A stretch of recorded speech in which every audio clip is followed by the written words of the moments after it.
Hi there. Well, here we are in the 20s.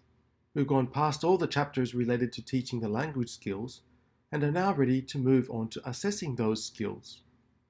Thus, the new color in the slides. In this video, we're going to concentrate on the principles and issues surrounding assessment. In this chapter, we are mainly going to focus on the principles of language assessment and the different kinds of tests. More practical issues will be covered in the next chapter. The good news is that I don't think the video is going to be that long. I know I've said that in the past, but I'm very confident of it this time.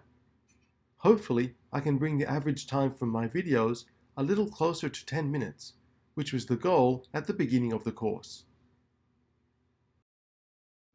Look at that, just 3 topics.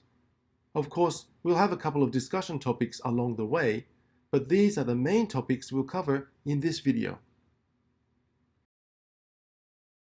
And here is one of those discussion topics. First, you might remember that back in chapter 15, I mentioned that a test is just one part of assessment. As we go through this chapter, I want you to consider the assessment we do on a daily basis, like noticing your students' pronunciation problems or issues with grammar, and tests, the times when students sit down answering questions, or items, as they are usually called in academic circles, created to officially check their proficiency.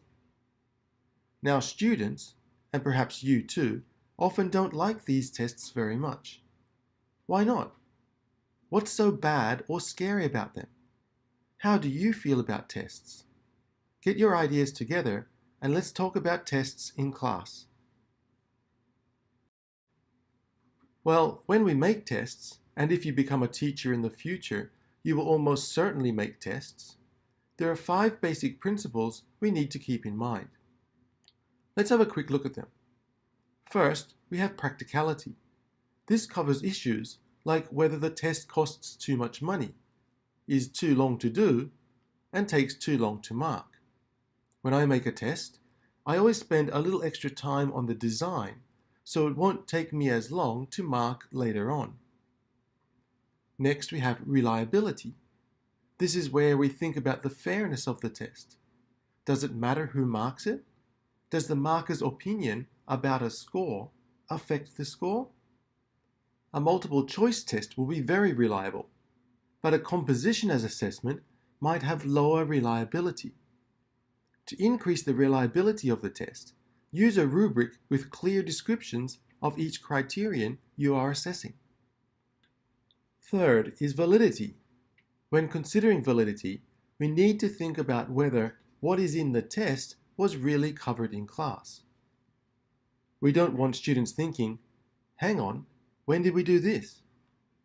Validity can include whether the same topics and language focus as studied in class are on the test, or content validity, whether the test appears to be a true and fair judgment of students' language abilities, or face validity, and whether the test is really measuring the various components of the language skill, like whether you are looking at pronunciation, fluency, grammatical accuracy, vocabulary, and appropriateness in a speaking test, not just grammar and pronunciation.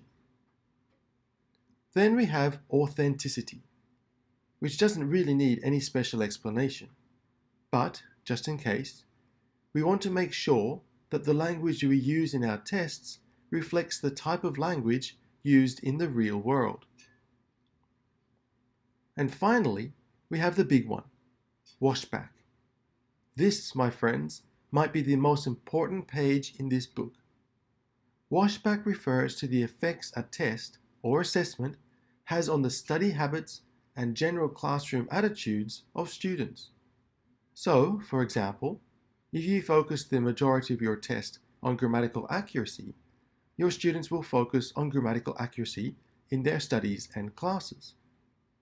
If you just use a lot of multiple choice items and no writing items, students will just focus on input and won't use much time on output when studying. A well-designed test can, and from experience in the classroom does influence both the study habits and motivation of students. So I really strongly suggest you think carefully about the way you make your tests. There are many different kinds of tests we can use, and we'll probably have something to do with all of them at some time in our careers. However, achievement tests are the ones we will most likely use more often than not. These are the tests, often given during or at the end of a course, that look at just how well students have understood the content of what you have taught them. Finally, there are various issues that we need to consider when it comes to assessment. Many are discussed on pages 502 to 510, but I think the main issues you need to be aware of at this stage is authenticity and performance-based assessment. As was mentioned in the 5 principles, authenticity is vital in tests. We want to make sure that what we are testing the students on will reflect just how they will experience English in the real world. We can't just focus on testing for tests. The issues of performance-based assessment suggest we need to be looking at getting students to show us what they can actually do with the language. It's not just about recognizing the language, output is vital.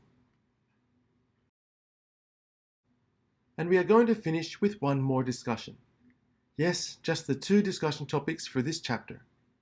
In the past, I am sure you have taken various tests.